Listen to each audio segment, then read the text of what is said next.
Olá pessoal, tudo bem? Sejam bem-vindos então mais uma vez à nossa disciplina de Administração de Capital de Giro. Pessoal, a ideia do nosso vídeo de hoje é justamente a gente dar sequência nos nossos conteúdos da disciplina, mas tentando fazer também um fechamento de tudo que a gente tem visto durante a nossa disciplina.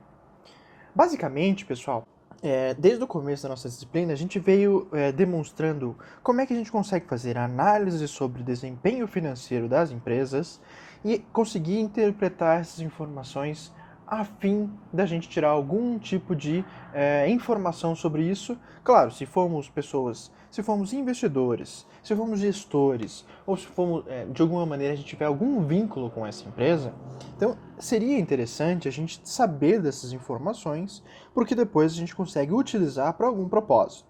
Então, seja um propósito de investimento, como empresa ou como pessoa física, e a partir daí você consegue saber se o teu investimento vai ser bem sucedido ou não.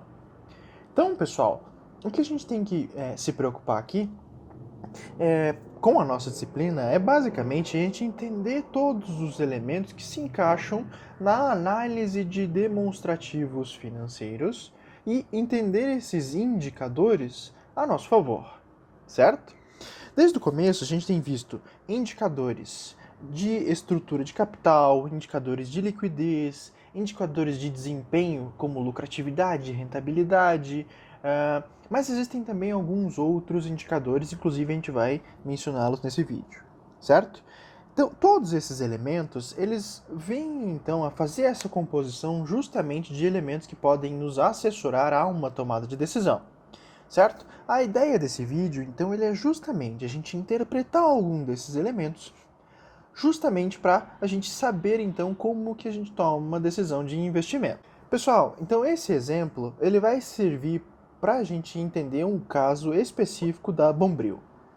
Aqui, pessoal, eu dou destaque para vocês que existem dois elementos muito importantes para a gente tomar qualquer decisão. E como vocês vão observar daqui para frente, a gente vai ver informações dos demonstrativos financeiros da empresa e também informações que partem da empresa com relação ao desempenho que ela teve. Aqui, pessoal, então a gente tem duas frentes.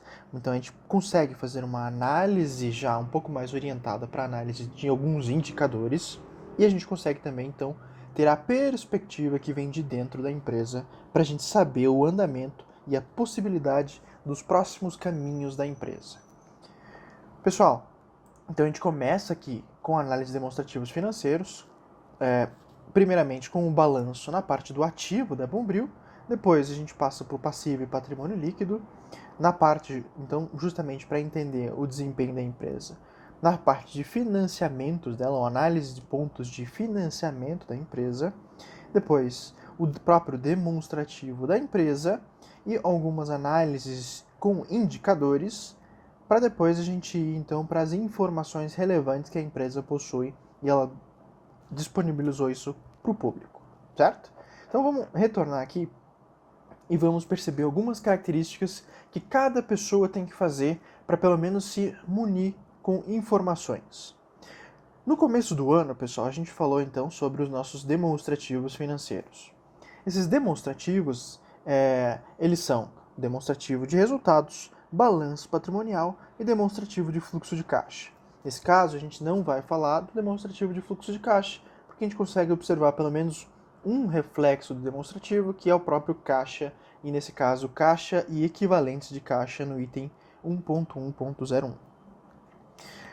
Depois, quer dizer, como a gente tem começado a falar sobre o ativo de uma empresa, então, ele vai fazer a composição de todos os bens e direitos que a empresa possui durante o período. Então, bens é onde o que você fez a aquisição e você tem o intuito de utilizá-lo para o propósito de operacionalizar o negócio. Então, nesse caso, caixa, estoques, investimentos em ativos, imobilizado, intangível, todos esses elementos estão ajudando a operacionalizar o negócio. Então, ativo no balanço patrimonial possui esse intuito e essas características. Aqui, pessoal, outro ponto. A gente está analisando alguns períodos, 2016, 2017 e 2018. 2016, 2017, 2018, pessoal, então, se a gente analisar verticalmente, a gente consegue analisar qual que é a relevância que cada um desses elementos do nosso balanço, quanto que ele representa com relação ao total de ativo. Percebam aqui, por exemplo, pessoal, no ano de 2018, a Bombril, então, ela teve essas informações. Então, de ativo total, ela tinha 631 milhões, provavelmente. Então, 631 milhões é o total do ativo. Mas quanto é que representa o ativo circulante com relação ao ativo total? Então, se eu fizer ativo circulante dividido por ativo total, eu tenho então que a representatividade do meu ativo circulante ele é no valor de 44,42% de ativo circulante. Então aqui eu já tenho alguma informação já um pouco mais descritiva, mas que também auxilia depois a algumas inferências.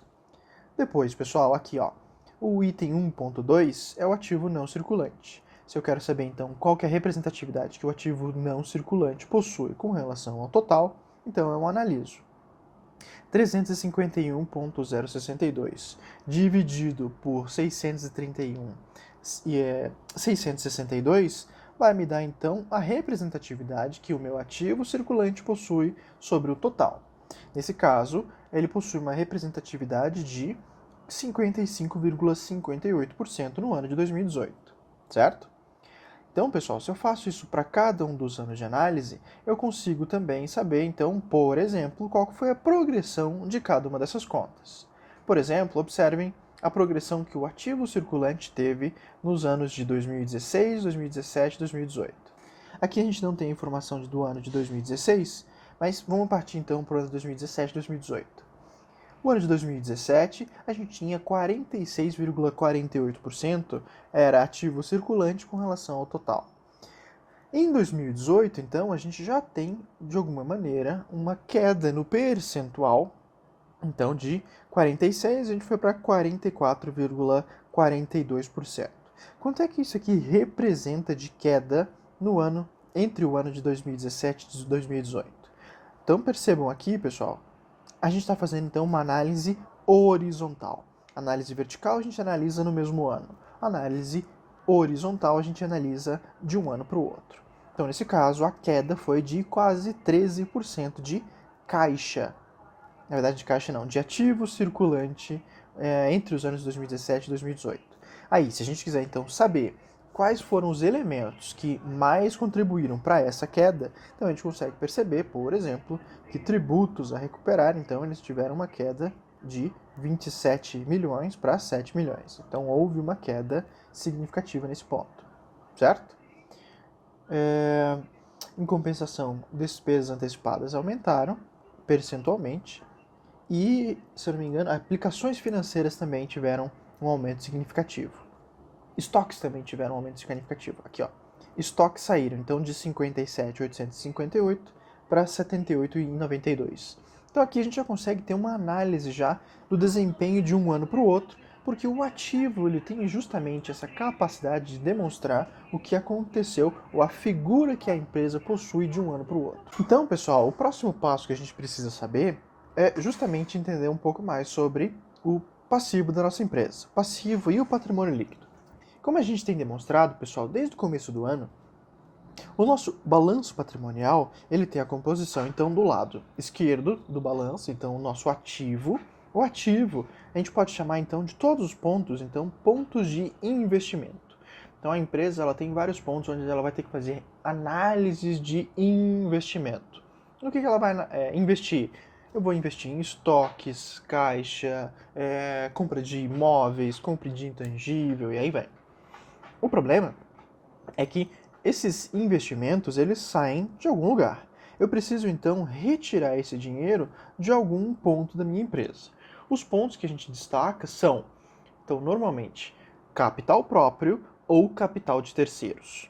Então, eu vou me financiar com o capital dos sócios, ou capital de acionistas, ou, então, de capital de terceiros. Podem ser, então, instituições financeiras.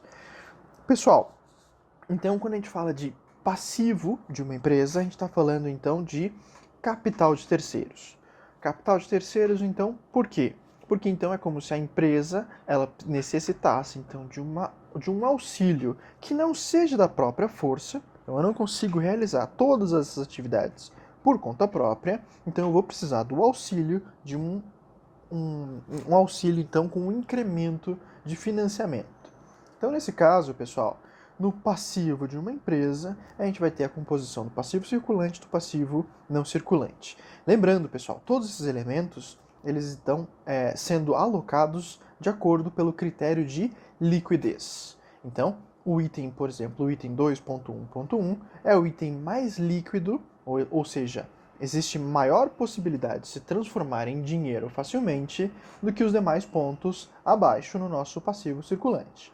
Por exemplo, algumas provisões que a empresa possui, dificilmente ela vai se converter em dinheiro, como, por exemplo, algumas obrigações sociais e trabalhistas. E assim vai, pessoal. Todos os critérios no balanço, ele possui esse critério de liquidez. Observem então, pessoal, se eu quero analisar então, por exemplo, o desempenho que a empresa possui nos anos de 2018 e 2017. Quais são os principais pontos que saltam aos olhos? Por exemplo, se eu tiver que analisar o meu passivo circulante, ele corresponde a um percentual muito maior que, por exemplo, o meu passivo não circulante. Já que o meu passivo circulante representa 56% do meu passivo total, na verdade, passivo total mais o patrimônio líquido, aqui nesse caso. É isso mesmo, pessoal. Então, o passivo total aqui, então, compreenda-se como se fosse o total do passivo mais o patrimônio líquido. Então, nesse caso, 515 mais 357 menos 241, eu vou ter, então, o valor de 631.662. Então, nesse caso, se eu tiver que analisar qual que é a representatividade que o meu passivo circulante possui com relação ao passivo mais o patrimônio líquido, ele representa cerca de 81%. O passivo não circulante, 56%, e o patrimônio líquido, menos 38%. Daí vocês vão perguntar para mim, mas tem como o patrimônio líquido ficar negativo? Claro, onde é que eu consigo observar isso? A partir do resultado de lucros acumulados. Então a empresa ela tem tido lucros acumulados negativos até o ano de 2018.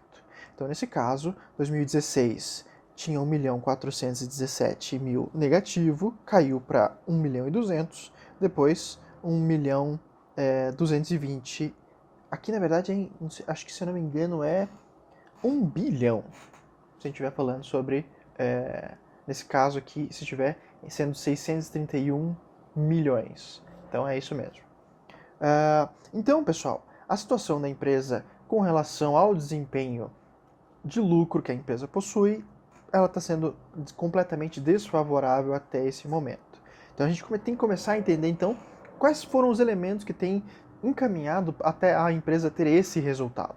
Vamos tentar inferir, ou então ter algumas ideias sobre por que a empresa ela tem chegado nesse desempenho tão fraco até o ano de 2018. Observem então, pessoal, que, por exemplo, como é que anda, percebendo que a empresa tem tido esse desempenho negativo, como é que andam os outros elementos dentro do passivo e do patrimônio líquido. Percebam que, por exemplo, o elemento de empréstimos e financiamentos, ele tem um aumento até 42,41% do passivo total em curto prazo. A gente está falando então de obrigações de curto prazo. Então a empresa, ela durante o período, ela tinha aumentado de 131 milhões, foi para 222 e 2018 tinha 270 milhões.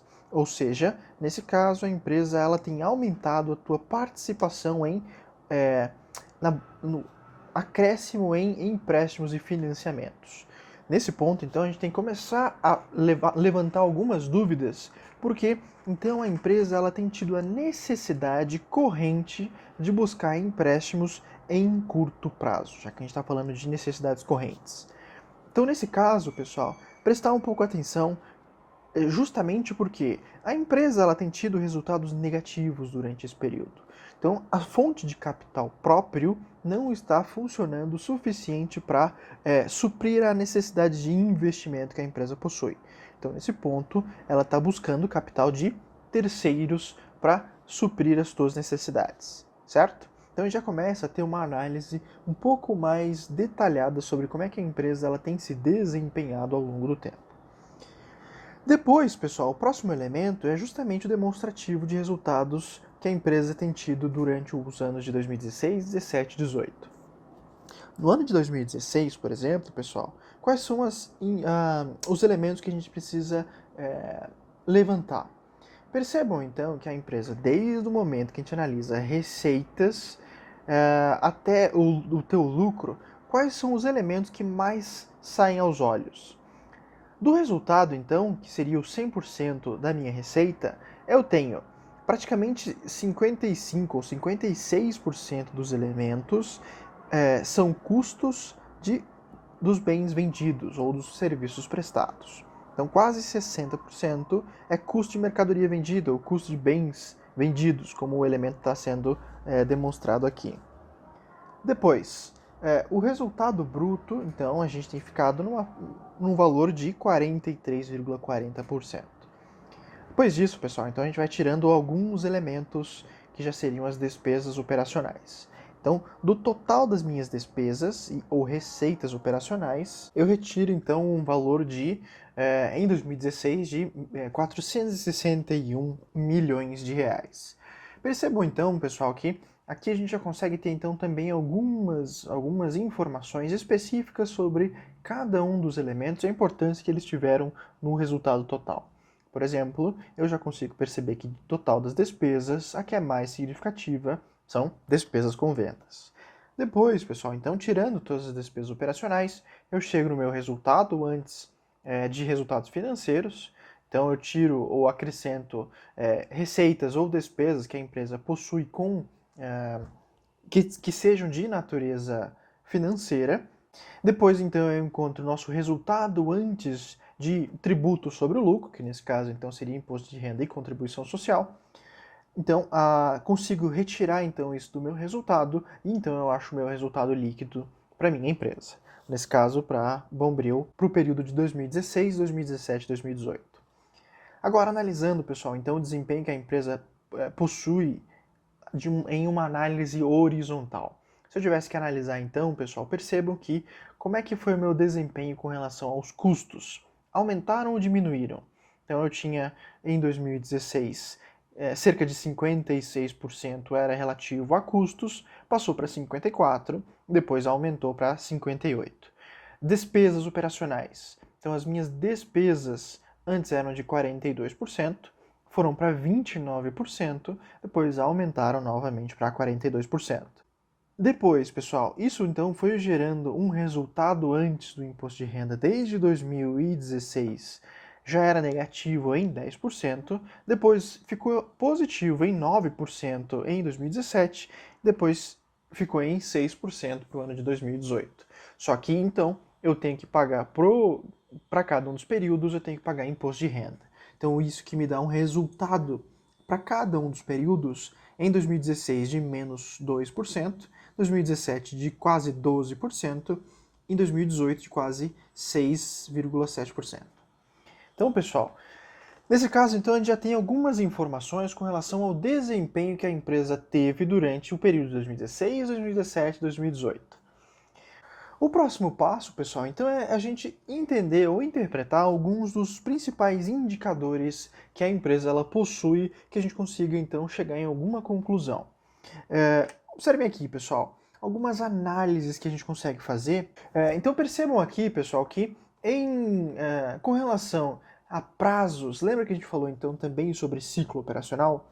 Então, o ciclo operacional já vai dar uma noção sobre como é que está sendo o nosso desempenho com relação ao caixa da nossa empresa. Então, nesse caso, o prazo médio de estocagem para cada um dos períodos, eles são compostos por alguns dos elementos, inclusive custo de mercadoria vendida, estoque, e a gente consegue inferir algumas ideias com relação ao giro que a empresa possui e então a gente já consegue saber então o prazo médio de estocagem. Esse aqui então, pessoal, percebam que no ano de 2016 até o ano de 2018 a empresa ela teve um aumento no prazo médio de estocagem, se a gente levar em consideração o que a empresa ela teve de mercadoria vendida com relação ao que ela tinha de estoque. Então a empresa ela foi aumentando o número de estoque. Então nesse caso dá para perceber que a empresa vai ter então um prazo médio de estocagem maior. Então nesse caso saiu de 30 dias, foi para 46 dias. Isso tem alguma influência no que a gente já tem visto? Sim, a gente consegue perceber que a empresa ela tem tido muitos empréstimos, a empresa ela tem tido resultados negativos e, por consequência, já que a empresa está tendo um prazo médio de estocagem um pouco maior, pode ser que venha a ter algum outro impacto também significativo nos resultados. Depois, prazo médio de recebimento de vendas. A empresa saiu de 2016 num valor de 49 dias, foi para 53 dias. Então, ela teve um aumento entre o ano de 2016 até o ano de 2018, foi para 65 dias, mas depois voltou para uma média de 53 dias. Então, o ciclo operacional que a empresa teve, o ciclo operacional total, desde o momento da aquisição de matéria-prima até o momento onde ela recebe pelas vendas, saiu de um período de 80 dias aproximadamente para quase 100 dias. Então aqui a gente já consegue ter uma noção do impacto que isso aqui tem no caixa da empresa. Depois, prazo médio de pagamento. O prazo médio de pagamento da empresa, então, antes era de 60 dias, aumentou para 74 dias, de acordo com esses elementos. O ciclo financeiro. O ciclo financeiro, então, levando em consideração o ciclo operacional e o prazo médio de pagamento, que a gente viu aqui em cima. Então, o ciclo financeiro da empresa antes era de 19 dias, foi para 25 dias. Depois, aqui tem algumas informações com relação a empréstimos de curto prazo e informações do quanto que a empresa teve de valores em caixa. Então, nesse caso, também tendo mais alguma ideia sobre como é que anda a liquidez da empresa nos períodos. Então, em 2016, a empresa tinha 131 milhões de empréstimos de curto prazo, aumentou para 270 milhões em 2018. Empréstimos de longo prazo, então, tem permanecido muito próximo do mesmo valor, de 22 milhões, foi para 24 milhões, e caixa, antes era 10 milhões, aumentou para 13,918 milhões, certo? Algumas informações com relação ao caixa da empresa. A estrutura de capital, então, pessoal, dá então uma noção sobre como é que anda alguns outros elementos, entre eles o quanto que a empresa tem de capital de giro e a necessidade de capital de giro de uma empresa. Formando então a tesouraria que a empresa teve nos períodos. Então percebam que a empresa antes ela tinha uma tesouraria negativa de 441 milhões, caiu para uma tesouraria negativa de 357 milhões, certo? Algumas informações também para a gente saber como é que foi a estrutura de capitais. Depois, pessoal, a gente tem alguns indicadores que a gente tem mencionado durante a nossa disciplina. Entre eles, indicadores de liquidez, endividamento, imobilização e de lucratividade e rentabilidade. Então, nesse caso, pessoal, nos indicadores de liquidez aqui, pessoal, a gente consegue entender que, por exemplo, quando a gente está querendo analisar o capital circulante líquido, a gente está fazendo o desconto de tudo que a gente tem de ativo circulante com relação ao nosso passivo circulante. A maioria desses elementos, então, eles vão fazer o comparativo do que a gente tem de bens para fazer a cobertura das nossas obrigações, normalmente em curto prazo. Então, nesse caso, pessoal, o capital circulante líquido da empresa, então, ela tem ficado cada vez mais, quer dizer, continua negativo em 327, mas melhorou significativamente para 162 e depois voltou para 235 negativo em 2018. Ou seja, a empresa então ela tem mais passivos circulantes de curto prazo do que ativos de curto prazo. O que significa então que a cobertura das minhas obrigações em curto prazo, elas têm sido comprometida período a período. Então já dá uma ideia, uma certa noção sobre informações de curto prazo da empresa. Depois, pessoal, endividamento. Endividamento é a mesma coisa. Aqui a gente está analisando então a proporcionalidade que a empresa ela tem de dívidas em curto e longo prazo. Percebam então, por exemplo, que o endividamento geral da empresa, que seria então tudo que a empresa tem de capital de terceiros de curto e longo prazo com relação ao total da dívida que a empresa possui, então seria então na casa de 1,38, ou então, permanece então em 1,38, muito embora no ano de 2017 tenha tido uma significativa melhora. Depois, financiamentos de curto prazo com relação ao que a empresa ela teve de vendas ou receita ou faturamento. Então a empresa em curto prazo, ela tinha cerca de 0,53% de dívidas de curto prazo com relação a vendas, depois caiu para 0,49%. E assim vai. Inclusive, o que a empresa ela tem de dívidas de longo prazo, na verdade, o que ela tem de obrigações de longo prazo com relação ao que ela tem de patrimônio líquido. Então, nesse caso, também dá para tirar algumas inferências com relação ao que a empresa ela tem de endividamento nos anos de 2016, 2017, 2018. Depois, pessoal, outra informação também que auxilia a entender um pouco sobre o resultado que a empresa teve seria imobilização. Então, imobilização de patrimônio líquido, a empresa ela tinha negativo em 1,24, caiu então para também negativo em 1,17, muito embora no ano de 2017 aumentou para menos 2,17. Depois, imobilização de recursos de longo prazo, também ficava na escala de 2,70 e foi para 2,45, muito embora no ano de 2017 tenha dado uma caída. Depois, lucratividade, pessoal, a empresa então, se a gente for analisar as margens bruta, operacional e líquida, juntamente com os retornos que a empresa teve entre ativo e patrimônio líquido, a gente já também consegue ter algumas noções como é que foi o desempenho da empresa. As margens, então, pessoal, vai ser então como se fosse uma análise vertical sobre o que a empresa então teve de lucro durante o período, comparado então com o faturamento total. Então, nesse caso, a empresa tinha de margem bruta 43, 45, 41.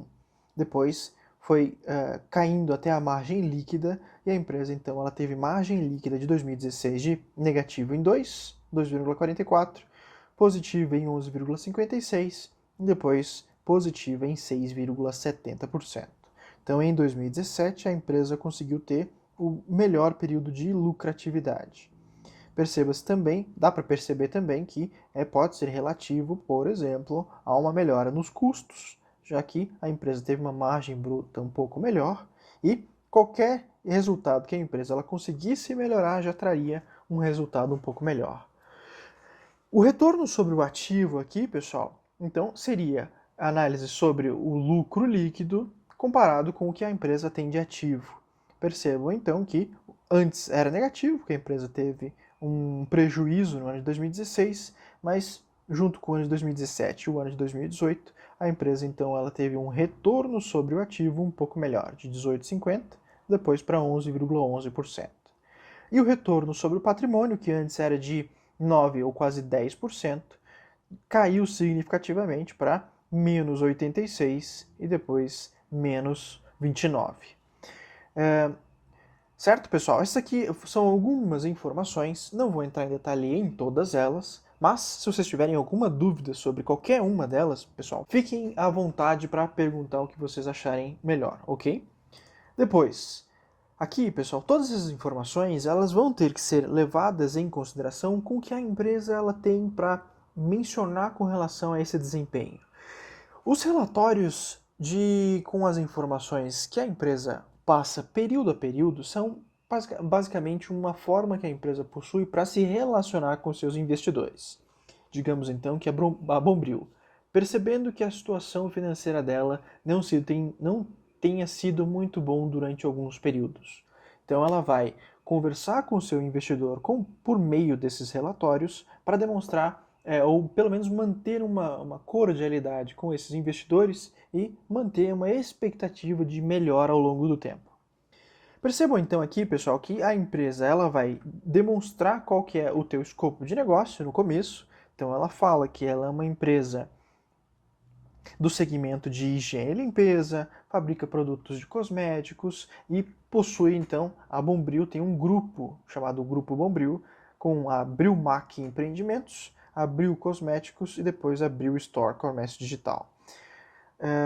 Então são 3 empresas que fazem parte do grupo Bombril. Isso aqui então já dá uma noção sobre como é que está sendo estruturada o negócio. Depois, pessoal, outras informações, por exemplo, existe uma mensagem do presidente. O presidente vai explicar, por exemplo, quais são os principais elementos para a chegada daquele resultado. Aqui então a empresa vai mencionar, por exemplo, que a empresa, então, durante o ano de 2018, teve um grande impacto econômico, combinado com a crise, que então, teve alguns motivadores. Corrida presidencial do ano de 2018, greve dos caminhoneiros, também que trouxe pressão ao custo do frete. Então aqui, pessoal, a empresa ela vai dando pelo menos algumas justificativas para a chegada daquele resultado. Fiquem à vontade, então, pessoal, se vocês quiserem ler cada um desses elementos para auxiliar, por exemplo, em algum julgamento um pouco mais aperfeiçoado com relação ao desempenho da empresa. Então, pessoal, chegamos na parte mais importante, desempenho econômico-financeiro. Aqui a empresa, então, ela vai explicar por que ela chegou naquele resultado e quais foram os principais elementos.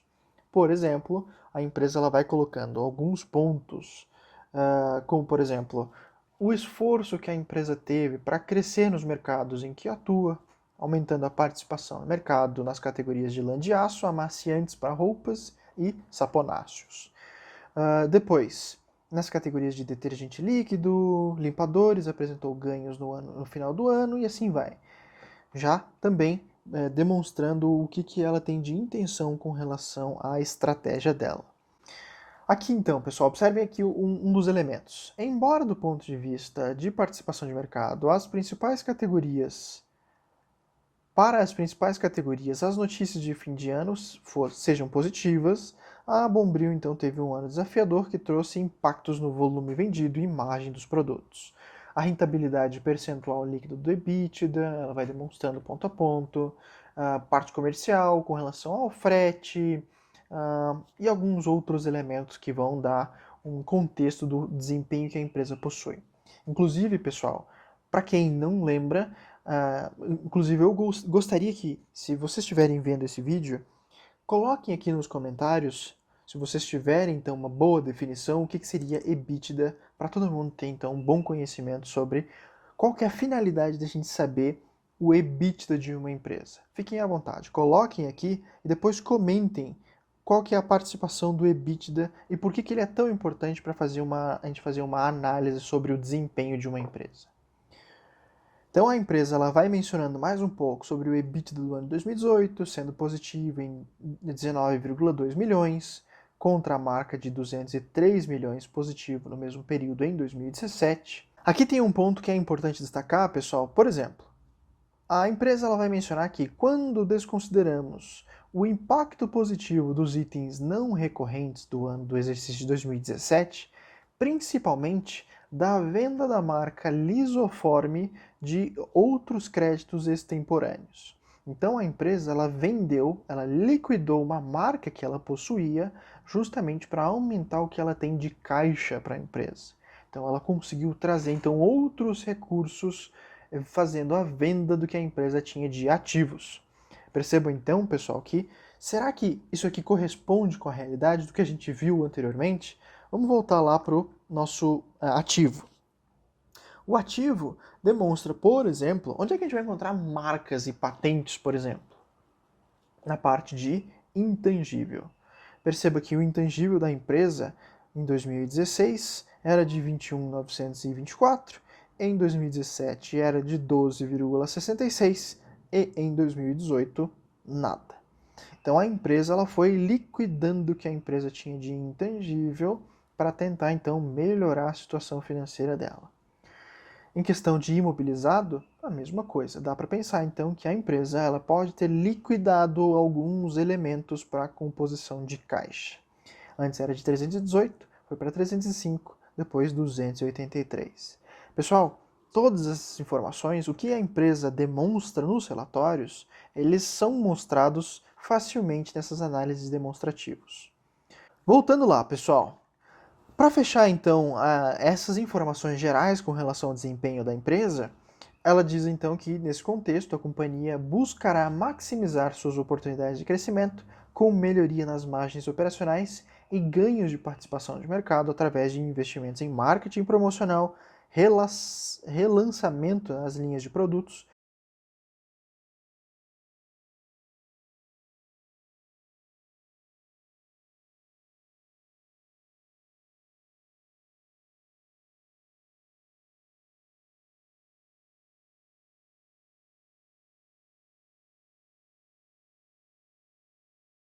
E inovação com presença na mídia digital das principais marcas. Então aqui, pessoal, é uma forma da empresa justificar um pouco das suas ações para dizer qual que é o futuro que a empresa tem, ou a perspectiva estratégica que a empresa tem para os próximos períodos. Tudo isso porque a situação da empresa, então, ela tem sido negativa ao longo dos tempos e seria interessante, então, de alguma maneira, que você apaziguasse o relacionamento com outros investidores, dando um suporte para que mais investidores venham a participar do resultado da empresa. Depois, o próximo elemento, a empresa vai justificar o volume de vendas, dizendo, então, o que foi mais significativo durante as vendas. Por exemplo, a empresa ela vai comparar com o desempenho do ano de 2017, dizendo que teve influência principalmente da implementação de nova política comercial no mês de março, que gerou retração no volume vendido nesse período, a greve dos caminhoneiros do ano de 2018, que trouxe um impacto significativo, e esse evento também gerou... aqui não consigo ver. Certo. Desvalorização do real frente à moeda americana, também dizendo que houve uma pressão com relação aos custos da empresa, que provavelmente então ela faz compra de alguns produtos químicos que venham de outros países, precisando então comprar em dólar, que também pode ter influenciado o faturamento que a empresa teve ao longo desse período. Receita bruta e receita líquida, a empresa vai justificar então.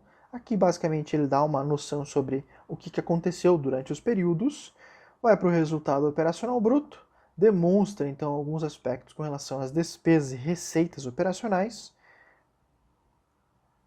Aqui ela aponta, por exemplo, que algum aumento que a empresa teve de despesas se deve principalmente às despesas não recorrentes, com a provisão constituída no terceiro período, no terceiro trimestre de 2018, que impactou o trimestre negativamente, na ordem de 34,2 milhões, relativa a honorários de sucesso, decorrente da troca do escritório de advocacia, que patrocinava as ações da empresa, provisão no valor de 6,8 milhões, referente a um processo civil do Banco Santos. Então, algumas outras informações a empresa ela vai demonstrando como é que foi o desempenho da empresa no ano de 2018. E isso aqui, então, auxilia aos acionistas ou aos investidores entenderem por que teve um aumento ou por que o impacto foi tão grande e significativo durante esse período. De novo, pessoal, informações com relação ao EBITDA. Eu vou deixar aqui, já que eu não quero estragar um pouco da nossa brincadeira aqui nos comentários, pessoal. Vou deixar essas informações aqui para balizar um pouco as informações que vocês precisam para justamente entender um pouco sobre a importância, por que o EBITDA tem um tópico exclusivo para demonstrar como é que foi o desempenho da empresa frente aos seus acionistas. Fiquem à vontade, então, para ler isso aqui e também tirar algumas conclusões do porquê que eles demonstram essas informações com tanta importância, certo? E é isso, pessoal. Com relação ao EBITDA, eu vou deixar em destaque esse elemento e eu peço para vocês colocarem aqui nos comentários, porque ele traz uma importância bem significativa com relação à análise de desempenho. E eu vou trazer a resposta para vocês nos próximos vídeos, quando a gente falar de algumas outras empresas e análises de desempenho, certo? Então, o vídeo de hoje fica por aqui, para a gente entender alguns elementos. Se vocês tiverem qualquer dúvida, pessoal, eu gostaria que vocês fizessem uma análise muito detalhada sobre essa empresa. Pausem nos elementos de ativo, passivo, patrimônio líquido, nos indicadores. Analisem junto com todas essas informações que eu mostrei para vocês e depois coloquem nos comentários aqui o que vocês acharam, o que vocês entenderam sobre o demonstrativo e o desempenho que a empresa teve durante esses períodos, que então a gente vai fazer um fórum aqui de debate com relação a essa informação e a gente vai criando mais informações para a gente entender sobre análise de demonstrativos financeiros e como é que anda a saúde financeira das empresas. Ok, pessoal? Então eu agradeço a participação de todos vocês, nos vemos nos próximos vídeos. Um abraço!